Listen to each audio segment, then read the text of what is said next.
Vie pro, vie perso, le cocktail gagnant, c'est un ouvrage que j'ai écrit pour répondre en fait à mes propres problématiques, à savoir comment faire pour être à la fois une maman épanouie, une femme épanouie, une professionnelle qui arrive à tenir ses engagements. Donc on n'y arrive pas toujours, c'est pas toujours facile. Parfois on doit jongler.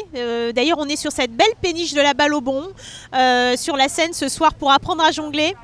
Et en fait, dans ce livre, on a toute une série d'astuces pratiques, surtout réalistes et réalisables, parce que trop souvent, on nous propose des conseils, mais qui ne sont pas tenables.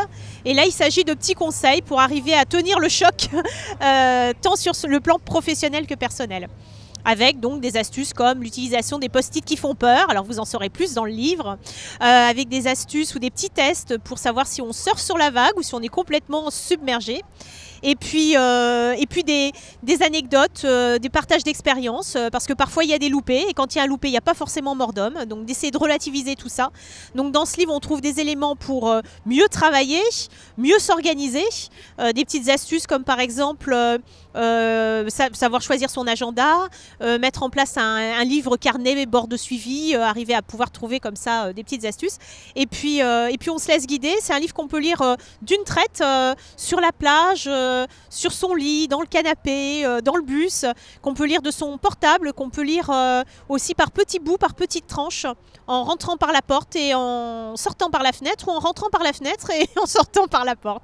En tout cas, j'ai eu plaisir à l'écrire, j'ai eu plaisir à partager aussi autour de ce livre, et même à l'occasion de ce lancement aussi, c'est encore un partage.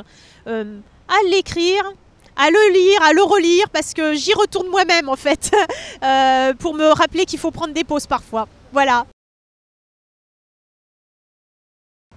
Moi, je dirais un peu des deux. Je pense qu'on a tous des super pouvoirs et qu'on est tous super débordés, et qu'il faut justement à trouver l'équilibre entre les deux et à savoir utiliser ces super pouvoirs pour justement pas être tout le temps débordé. Mais c'est bien connu, les super-héros sont souvent débordés.